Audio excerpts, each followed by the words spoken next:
Wonderful. Hi, everyone. Thank you for joining us just less than 2 weeks away from Election Day for our pre-election briefing on trusted AANHPI messengers and media sources in the age of election misinformation. This presentation is part of the AAPI Media and Democracy Survey Series by APIAVote, API Data, and AAJA. Let's go to the next slide. So this is our collaborative, and I'm so thrilled to be joined today by my colleagues, Naomi Takion-Underwood, who's the Executive Director of AJA, and Christine Chen from APIAVote. Next slide. So our organizations are excited to bring our comparative strengths to this work. API Data has been working with APIAVote for many years now, and we're thrilled to deepen that partnership and expand it with the Asian American Journalists Association. So you see there the different strengths that we bring from our side, from API Data, many years of survey research in our communities and expertise in social science research, and a focus on public impact with our framework of DNA, data, narrative, and action. Next, we have Asian American Journalists Association with their longstanding work on developing API journalists and news leaders, with a long history of providing authoritative guidance on covering API issues in communities, with high trust and credibility and wide reach through nearly 2,000 API journalists in the US and Asia.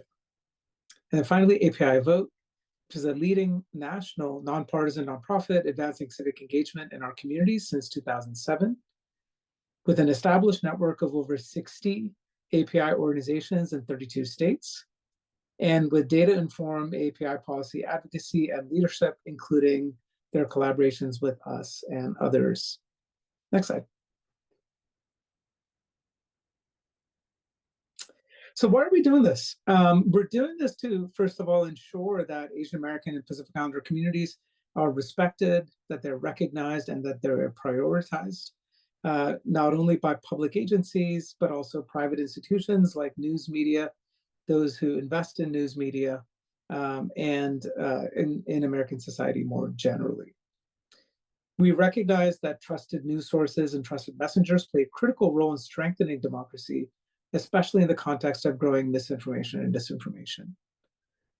We're also doing this because we believe that research into trust in media and changing news consumption habits rarely invest in exploring differences and similarities among communities of color.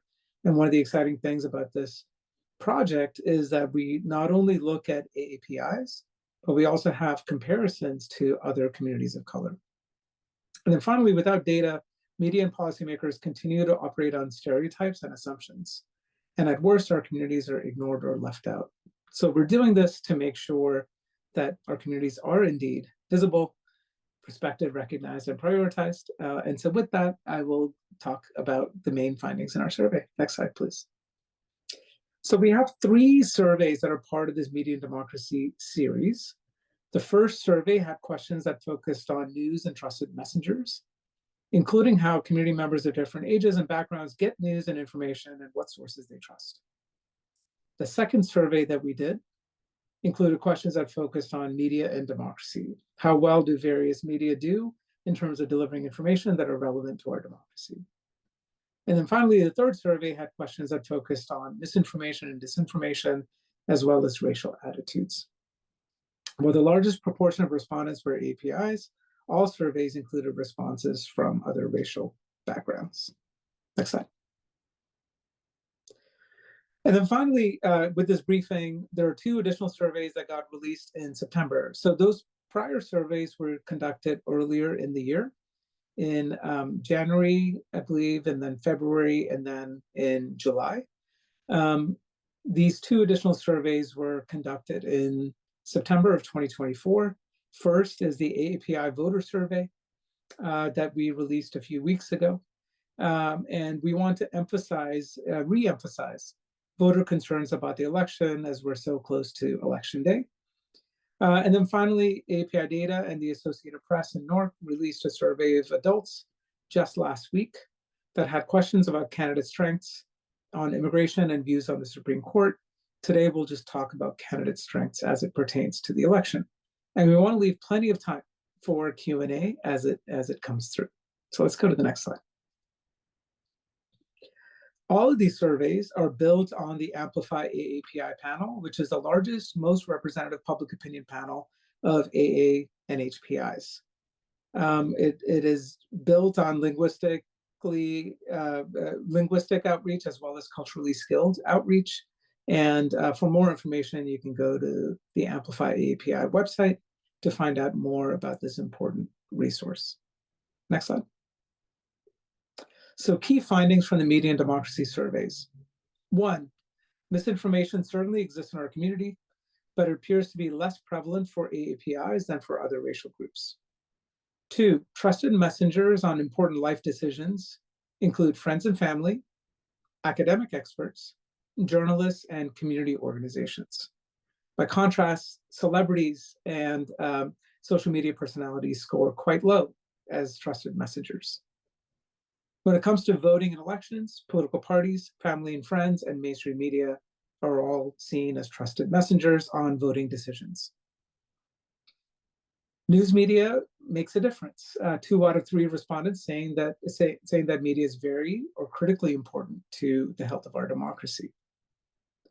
A majority of API adults believe that social media and cable news are making democracy worse. Importantly, ethnic media and community media still plays an important role in how respondents choose to stay informed. And then finally, when we do a deep dive on young people, the younger the respondents, the more they value diversity in news coverage, in staffing, as well as diversity of viewpoints. Next slide. So my colleagues Christine Chen and Naomi Takayan-Underwood will do a lot more deeper dives into the media democracy survey findings. I just want to highlight some of the new AP NORC findings that were released last week, and you can find that survey and the report on our webpage at apidata.com/surveys or /data/surveys. You can find the survey data from our main website as well. Key findings in that survey as we look forward to election day. The majority of APIs think the outcome of the election will be consequential first for the economy, and then followed closely by healthcare, immigration, and foreign policy. We had questions about candidate traits. 47% believe Harris is capable of handling a crisis, compared with 26% for Donald Trump. 18% say neither. Next, 64% rate Trump poorly on upholding democratic values, while just 27% say the same about Harris. This, by the way, largely breaks down along partisan lines. Importantly, and this reinforces the findings that Naomi will present later on, most trust national and local news organizations for news about the upcoming election, while fewer trust friends and family or social media.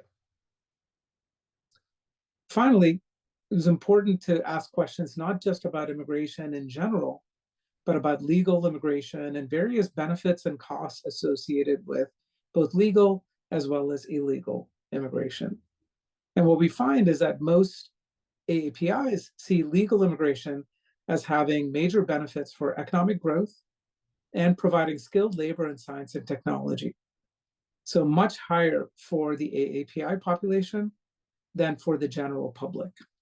And you see the data findings there, 79% and 73% respectively for those 2 findings among APIs, whereas for the general public, it is much lower, about 30 points or more lower in the general population. Let's go to the next slide. So just to lay this out in terms of where they rank Harris and Trump on key issues, Harris essentially holds an advantage on every single issue, but that advantage gets weaker when you look at the economy and crime and immigration. When it comes to abortion policy, issues related to race and inequality, climate change, healthcare, those are issues where Harris fares very, very well in that head-to-head matchup in terms of which candidate voters would trust, API adults would trust to do a better job of handling those issues. Even on issues of foreign policy, we see Harris having a significant advantage, either when it's asked about foreign policy in general or US foreign policy in Asia. And as I said before, on issues like immigration, the economy, and crime, her advantage is much weaker, although it is still an advantage in contrast to the general population, where Trump holds an advantage on those three issues. Next slide.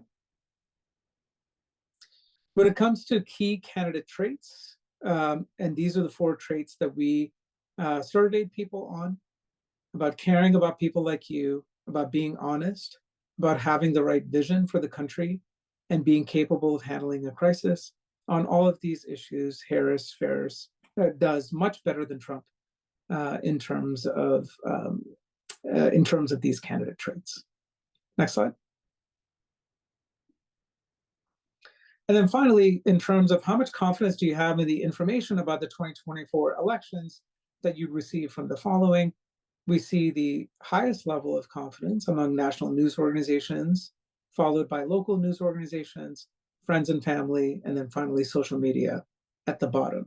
Note, however, that even among national news organizations, there's still room for improvement, with 41% saying that they have only a little confidence or no confidence at all. Next slide. So now I'm going to turn it over to Christine Chen, who will talk about the findings as they relate to election concerns, misinformation, and trusted messengers. Great. Thank you, Karthik. So let's go ahead and jump right in. For APIAVote, we utilize a lot of this data and research to really reaffirm or to inform our strategies that we ultimately are implementing to register and get out the vote for the elections. So even though we know jobs and economy and access to healthcare are the bread and butter issues for our community to motivate them to turn out to vote, there are certain concerns that they have about the November elections. The top ones are really around fake or false information about the candidates and violence after the elections. In the next slide, you'll also will see how this breaks down by Asian American and Pacific Islander ethnic communities, where the largest concerns really are coming, especially more so from the Filipino and the Japanese community as well. The next slide you'll also see is that, I'm really glad to see that being prevented from voting is actually the least of the concerns. I think that really goes back to the dedication and work of all of our local partners for over the decade to really to educate and arm our voters in regards to what their voting rights are and what assistance that they could be provided. Need to just go ahead and plug in that if anyone has any issues about being prevented from voting or any concerns of the elections, they can always call our 888 API Vote hotline, which will provide language assistance in over 10 different languages. So in terms of election misinformation, as we know, this is a huge issue that has continued to be a growing concern. So in the slide that you will see, despite the majority rejecting some conspiracy theories, a notable percentage of API voters are still swayed by misinformation. There's a critical need for trusted, accurate information in API communities, whether it's on WeChat, Kakao, WhatsApp, in these ethnic specific language specific platforms, not to mention more to be done to improve content moderation on social media platforms and improve media literacy among our community members. The somewhat significant percentages that you see here expressing uncertainty, those who are unsure if a statement is true or false, also suggests that while it is good that there are not necessarily falling for conspiracy theories wholesale, it is clear that trusted, accurate information is still needed. So on the next slide, what you also will see is that the chart shows that misinformation isn't universally accepted across racial lines. Different communities hold different beliefs about misinformation. The data also reflects deep polarization, especially around major political events, such as the 2016 and 2020 elections. This is likely an indication that one's political leanings affect the kinds of misinformation one believes, seeking and accepting information that already fits, essentially their worldview. This all reinforces the importance of reliable media and the need for trusted messengers, especially within the community and in language, and to deliver information in these respected communities. It also reinforces the important work that many are doing in the API community, including APIAVote and our local partners, to research and inoculate our community members from harmful and false narratives. So, who are our trusted messengers that we're really trying to highlight and utilize, right? Overall, in terms of just general life, family and friends are at the top, as well as professors and academics. In the next slide, what you'll also will see is that shock jocks, or provocative media, entertainment celebrities, folks that we many times will see and hear on social media, they actually are the least um, uh, types of folks that we actually will turn to and will trust in terms of overall life decisions. In the next slide, we'll also talk specifically about trusted messengers on voting decisions. Um, this is where, parties, political parties and campaigns, family and friends, but also just as closely as mainstream media and community serving media and ethnic media are just as important. And so this is where, especially when we're talking about undecided voters and the less than 2 weeks heading into the on election day, that's why we're always saying that political parties and campaigns, family and friends really have to weigh in a lot more with their initiatives, with their own circle of family and friends to be able to make sure that their own family and their circles are ready to cast their ballot because they actually have the most weight and are the most trusted. In the next slide, we will also show that for Black voters, community organizations are just as important. Like we said, we had went ahead and did this poll to also reflect and to be able to compare and contrast with other ethnic communities, with the Black, Hispanic, and white communities as well. The next slide, we also are looking at, in terms of social media, where do we turn to? Which social media outlets are we most skeptical of? And then there's actually also a divide in terms of age. When you look at TikTok and Reddit, right, 60 plus are most skeptical about TikTok and Reddit, but yet at the same time, 18 to 29-year-olds are more readily to accept it as a form of content and information that where they could receive election information as well. And then in terms of looking at the news media that actually has more credibility, once again, it's when you say it's hard to trust anyone, so I actually do my own research. And also, it's hard to trust what I see on social media, so I most rely on traditional news sources. It just reaffirms once again the role of media and that they have the credibility with our community when it comes to making decisions around the elections. At this time, I will go ahead and turn it over to Naomi Tukuyin Underwood to dive in a little bit deeper, especially with her expertise in terms of media. Thank you. Thank you so much, Christine, and thank you, Karthik. This last section will seem familiar to those of you who have been following the research, and it really is about the questions in the first survey that revolved around how do we strengthen news media and help make the case for their investments in AAPI communities and diverse audiences, and also about how we continue to build trust, knowing that there has been an erosion of trust in media, and make sure AA and HPI communities have the engagement from news media that they need to make important decisions. So the first slide really is our central question for the first survey was, how important is media to democracy? And we found out that more than any other groups, AAPI still believe that it is critical and or very important to functioning and healthy democracy, with 76% of AAPIs responding that way compared to 59% of Black respondents, 58% of Hispanic respondents, and 62% of white respondents. And similar to the data points that you've heard earlier, that television news still plays a very important role, but by only a slim margin, because as you saw, I believe AAPI audiences, the data shows that they do their own research. So you will see that social media, in terms of AAPI's reliance on those as news sources, radio or podcast news, and print news or digital news sites follow close behind. But TV news, despite any misperception, still plays a very important role to how AAPIs and different communities engage with the news.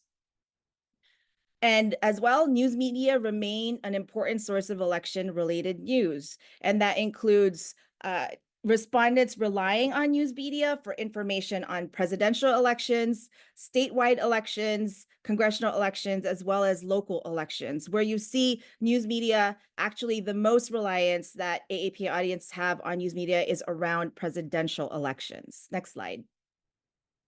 And again, this earlier survey question reinforces some of what we learned in subsequent surveys, that fact-checking and reputation are sources of trust in media outlets, especially for AAPIs. AAPIs do think about whether or not something is fact-checked. They do weigh in terms of their decision-making, the reputation of the media outlet. They do see what kind of in-depth analysis there is.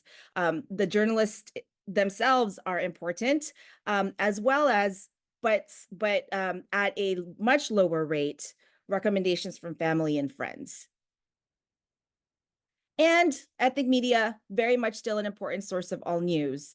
When it comes to news, it really is about AAPIs getting a bigger picture, who are their trusted messengers, as well as different news sources. But we can see here that ethnic media plays a role with how AAPIs get information, but much less than how the Black community gets their information. Next slide, please. And we asked some of these questions around diversity because we all know that diversity inclusion has taken on very much, has been stigmatized lately. But in terms of the work that all of our organizations do, we do believe that with the growth of the API community, it is very important and a really important business case, as well as a political case, to be able to engage us. And so we wanted to ask questions around how important diversity is to AAPI respondents and how news media should be fulfilling it. So across these different questions around diversity, you see that it is very, very important for AAPI respondents, right? How important is it to have diverse viewpoints? How important is it to reflect the racial diversity of the United States? How about the racial diversity of your community? And surprisingly, but not surprisingly, it's very important across communities of color that the newsroom diversity itself is increased in order to reflect the communities that these newsrooms serve. Next slide. And so just to recap a little bit of this, in conclusion, news still very much matters despite a phenomenon of trust in terms of the mainstream media, as people call it, as well as the way the industry and the landscape has been evolving. 70% of Asian Americans still closely follow news about issues affecting their local community. And close behind that, 2 out of every 3 Asian Americans closely follow news about the federal government and Washington, D.C. Half of the respondents closely follow U.S. foreign policy news, and 44% follow news about politics in foreign countries. A last data note here in terms of what stood out as well is that 77% of Asian Indians closely follow news about U.S. foreign policy, and 64% follow news about politics in foreign countries. So a very high engagement with not only national news, but also international news and foreign policy as well. Next slide, please. And we also wanted to take, as much as the responses are encouraging about trust in media, we also wanted to take a deeper dive into how AAPIs thought media, how good a job AAPIs thought media was doing. And a majority of the respondents found that they don't think the media is doing a good job managing misinformation, right? So this directly correlates to a lot of our AAPI respondents doing their due diligence with researching and fact checking. We've also looked into whether or not they think there's community representation on TV. The very last column, you'll see that only 26% of our respondents think that there is enough. And let's also look as well as reporting the news accurately or getting the story right. As well, as much as there is faith in news media and reliance on news media, only 41% thought that media was reporting news accurately or getting the story right. So a lot of nuance in the slides that I think for the reporters and the editors and the producers in the room, it warrants a lot of hard conversations with your leadership. We also wanted to know which news sources are, generally speaking, improving or making our democracy worse. And I think rated highest is public television or PBS or NPR, and further down the way, print news or digital news sites, local television news, and podcasts. And conversely, next slide, the news sources that are making our democracy work, at the very top, 2/3 of our respondents nearly responded that social media was making our democracy work worse. And then further down the line, but not by much, is cable television news, like the networks. Further down, talk radio and podcasts. Next slide. And we wanted to make sure also that we had a pulse on how people felt they were able to utilize and engage with the news and understand what was being reported on. So what we found is news media really has an opportunity to inform our audiences. That while our respondents felt that they had a good understanding of important political issues facing our country, a lot of them also felt that there's so much complications in the news that's being reported that they don't feel that they really understand or have a good grasp on what's going on. So it's an interesting contrast here that we wanted to point out in terms of the confidence in what they were the news they were engaging with, but also very much a gap in full understanding. We also felt that there is a need. We felt that we wanted to segment out the age groups, and we saw that there was a need to inform. The greatest among them really is 18 to 29-year-olds in communities of color. So you'll see that broken down here as well. Next slide, please. And we did a deep dive as well on this age group because of the fact that these are your current and future consumers of news and audiences of news. It's a way to look at also how this age group differs significantly from their elders in several ways, as you saw on the slide that Christine presented about their trust of different social media sources. So the data shows that this age group consumes and trusts traditional media less than their elders, often get it via social media, including significant numbers who get it from TikTok. However, there is still a healthy and significant skepticism across the board. They haven't necessarily traded in their grandparents' Walter Cronkite or any prominent anchor of that generation for TikTok influencers or entertainers. And most importantly, they haven't lost interest in the news, particularly with what's happening in their local communities.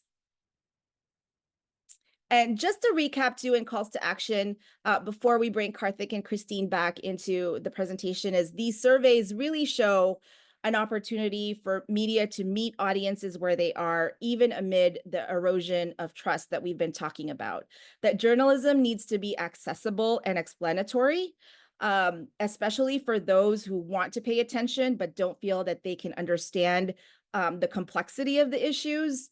And that there's really an opportunity here for news media to build trust through fact checking and consistent development of their reputation, and that diverse newsrooms, diverse coverage, and diverse viewpoints are very important to AAPI communities and the young people who represent the current audience as well as the future of news audiences to come.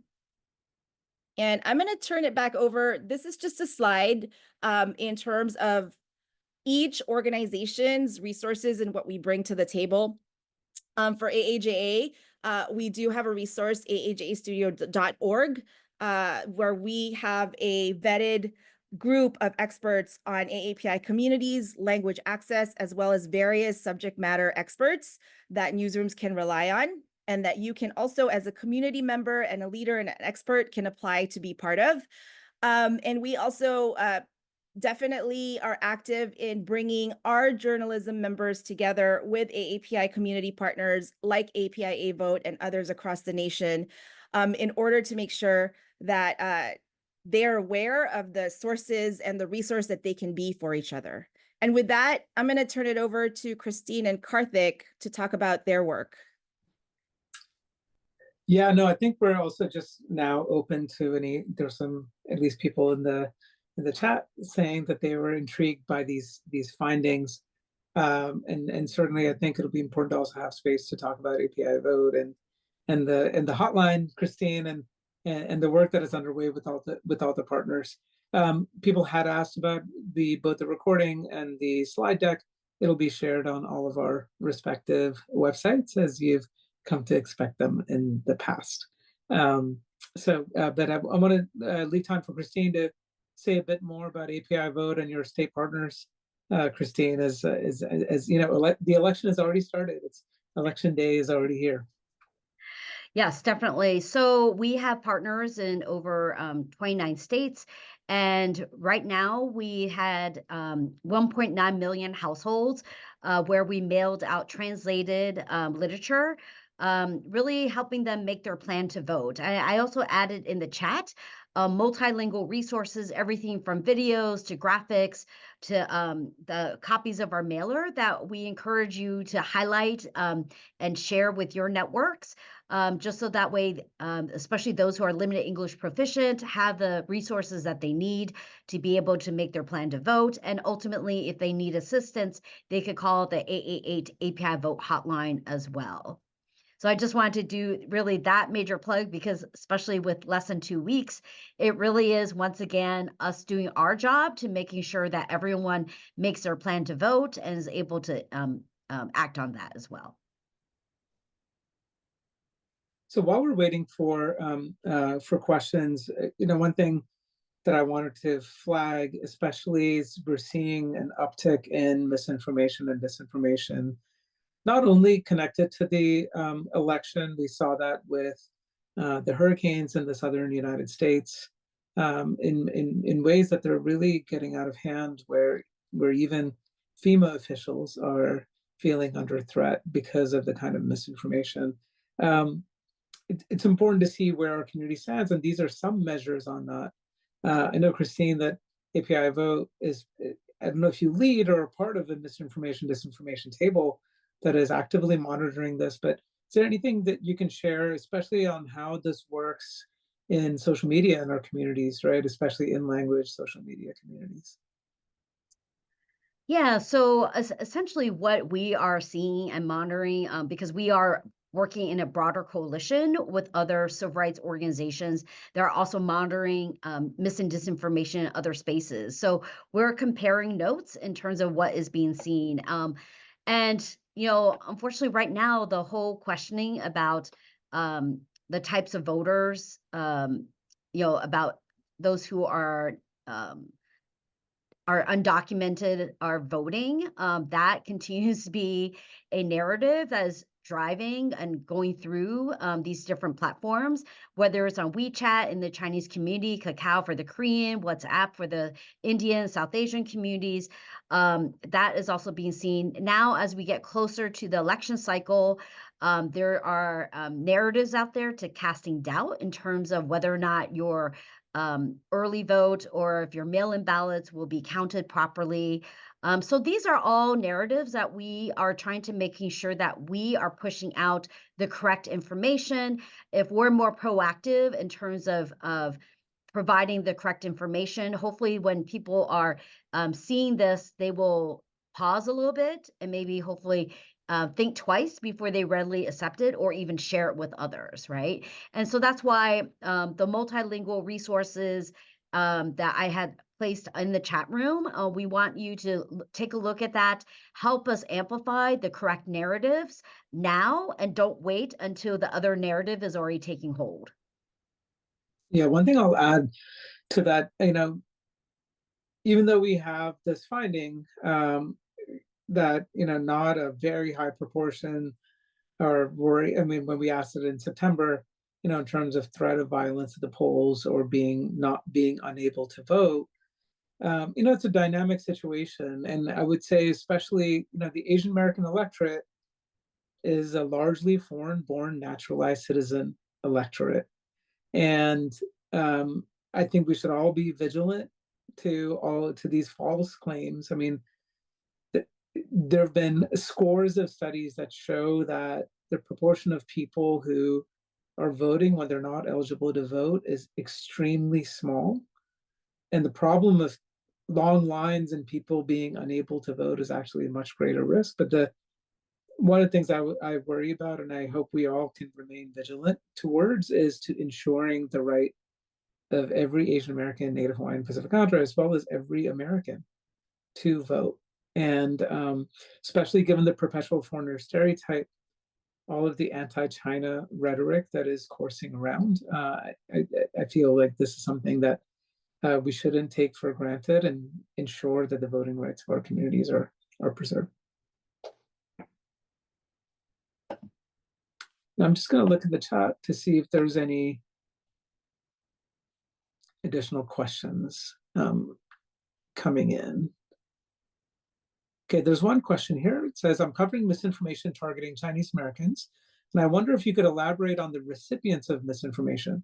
What kinds of groups are they, and what characteristics do they have? Also, is there any related reporting conducted by API data? So I think it's talking about who may be most vulnerable to receiving this kind of misinformation. Is there any age demographic? Is there any nativity, gender, or other characteristic? Christine, I don't know if you can speak to that. Unfortunately, I mean, we don't have any access right now to any definitive research of any sort. But I would say it's really those that are more closed off, right? And so if they're only relying on a small segment of a community that to receive their information, and so that's why we're always re-emphasizing that, especially during this time, everyone needs to lean in to really check in on their family and friends to find out where are they hearing, what are the kind of conversations that they're having. For those who are younger, what are your aunties and uncles talking about, and your mom and dads and siblings, right? And to be able to try to provide the additional information so that way to be able to push back on those narratives. That's a great point, Christine. I almost wonder, we use such technical terms like misinformation and disinformation. Maybe it's just to tell our relatives don't get scammed. Like, this is a variety of a financial scam, right? So when our relatives are kind of, you can get sucked in, and if you're not talking to other people to ground truth what is going on, can be really bad. We were in a community gathering just last week where we had heard reports, including in the city of Philadelphia, where there were these flyers going up on people's doors with a lot of misinformation in Asian American communities. And the key there is to make sure that people, first of all, that there's enough investments in community organizations to have that face-to-face contact, right, and that door-knocking contact, but also for people to rely on their trusted social networks, and as well as ethnic media. So, I mean, Naomi, maybe I'll turn to you here. What is AJA seeing, and what is AJA doing to support your members during this critical time where, reliable information is more important than ever? Sure. Yeah. And I just also wanted to comment on a couple of things that you've been talking about, just in terms of what we've been doing with our members, making sure that they have, I think this project came out of a couple of priorities for all three of our organizations. One is to paint a picture and be able to provide AAPI data alongside the other research that has been that has happened around news media engagement, right? And two, to also be able to get this information ahead of the election out to the larger public. So for us, we have been working sort of in an ad hoc manner to make sure that our journalists can access data like this that will help strengthen the way they report on Asian American communities and the elections to help ensure that AAPI voters are part of the narrative, are part of the stories, and that they have reliable folks both who are community leaders who are working on this, but who can connect them to AAPI voters on the ground, because the API voter story also needs to be told. The other side of that too is we've worked to compile a journalist safety is still very much a concern, as it is a concern worldwide. It is a concern here in this country. So we've actually worked to compile a resource for journalists to be able to look out for themselves and really prepare as they do election-related reporting, prepare for their online presence, as well as when they're covering the polls on the ground, to make sure that they are considering everything in relation to their safety and security. Great. Thank you, Naomi. I think we are done with questions. Well, let's see. Okay, there's a question that just came in. I think it's more of a comment. It's more of a comment. Yes, thank you. Well, we appreciate everyone's attention, stepping up during this critical time. It is a really important time for our communities. We saw record levels of turnout for Native Hawaiians and Pacific Islanders, as well as for Asian American communities in 2016, as well as in 2020. And given the kind of enthusiasm that we saw in the September API voter survey from APIAVote and API data, it looks like this will be another record-setting year. And we know that our communities are feeling a variety of emotions, and this is something you can see in the AP North study in terms of feelings of anxiety and stress, certainly in the population.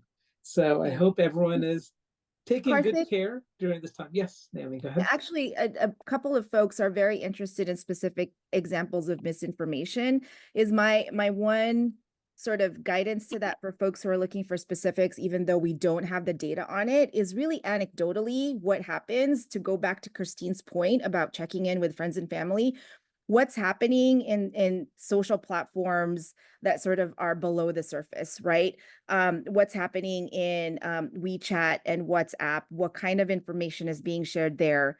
Maria Ressa said this best in terms of like bad news or the worst news spreads faster than good news or useful news.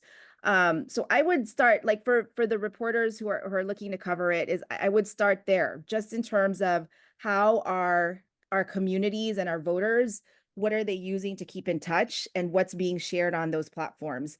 I think there's probably deeper work or research into that, but it's happening in such real time that it's so important for everyone to heed what Christine said about checking in on family, friends, making a plan to vote, hesitating a little bit longer before hitting share, and making sure also that the conversations are intergenerational. Yeah, one thing I'll say, oh, go ahead, Christine. I also just want to flag that what we're also hearing and observing is that different campaigns and different entities are buying ad space, targeting Asians as they're watching in language content. And so, especially if intergenerationally, if you're not watching the same content as your elders, you may not necessarily be seeing and being aware of that content and disinformation that's even shared with them. So that's why having those specific conversations is really, really important for all of us, especially as it's only going to intensify in the next 15 days. Yeah, one thing I'll say that was shared in this space, and if someone's interested, you can just email me, Karthik, KARTHICK @APIData.com. We heard of a specific instance of disinformation involving crime, and essentially saying that if Harris is elected, a lot more criminals would be released, and that there would be crime in their neighborhood. Now, someone could say that is just fair game, that's political persuasion, but it's in the realm of misinformation, disinformation, because there's nothing that that the candidate has said in terms of their plans that would lead one to believe that criminals would be released and these communities would be under attack. So that's one kind of an example of fear mongering with either no basis or very little basis in fact to do that. Another thing I'll say is that certainly in certain social media platforms like the Meta platforms, it's not possible to do the racial micro targeting, but certainly in avenues like YouTube, it is just based on the content of the programming, right? So you don't need to you won't necessarily have the same kind of targeted misinformation maybe that we saw in 2016 with Cambridge Analytica, but because of the ability to micro-target based on the content that people see in platforms that are widely used, especially among older community members like YouTube, that is a significant area of concern.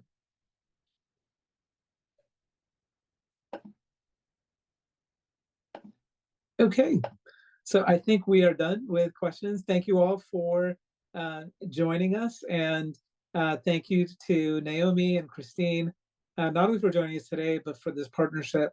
Aspects of these findings have been released before, and we had members of ethnic media who wanted to see the publication of where our community stood in terms of their use of ethnic media, as well as their reliance and trust of ethnic media, as well as other journalist sources. So we're happy to have this released, and good luck to us all as we head to and through Election Day.